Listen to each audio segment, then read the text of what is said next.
Well, we've been working around the clock for the last 2 days to try and get the Nigerians out. First of all, of course, we have an embassy there, so that's already a good thing.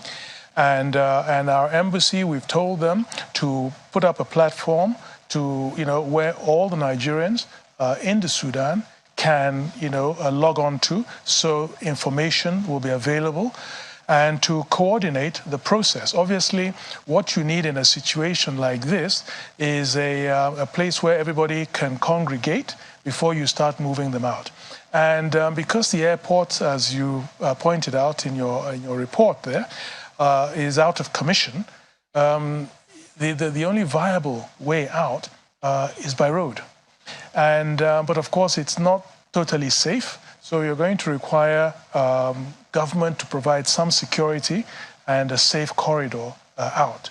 And our situation is particularly challenging because the numbers are so great. Now, we've heard that the US and some other countries, the European countries, have started evacuating. But what they've been evacuating are actually their diplomatic staff.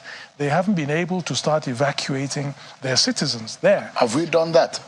No, we have, well, but you see, we can't evacuate all our diplomatic staff at the moment because they need to also coordinate the evacuation of, of all those students that we're talking about.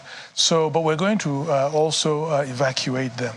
So essentially where we are at the moment is trying to get the authorization from the Sudanese government to undertake this long convoy journey and for them to provide some security.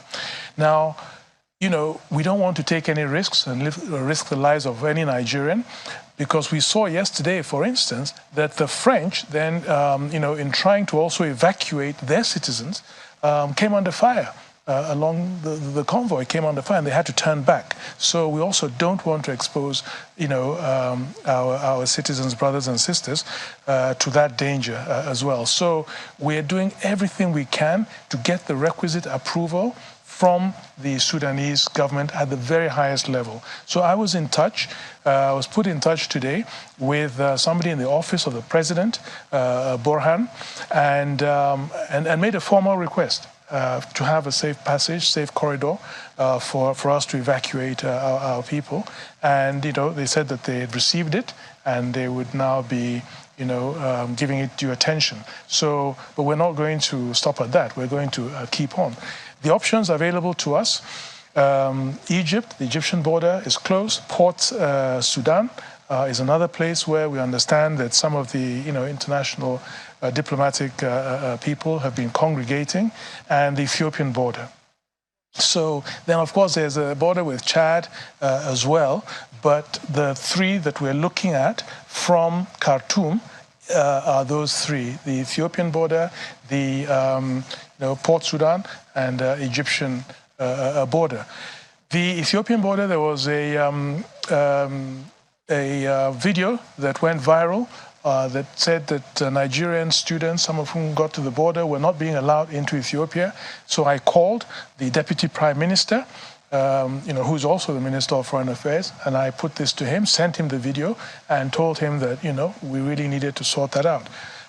He was very supportive and asked for some information, which we've provided, to try to quickly sort out that situation. Let me show you, Minister, just how many countries around the world that are evacuating their citizens. Well, I know we have a large number of people, but there are concerns across the globe on nationals, different nationals living in Sudan and their safety and continue living in that country. Look at it. We have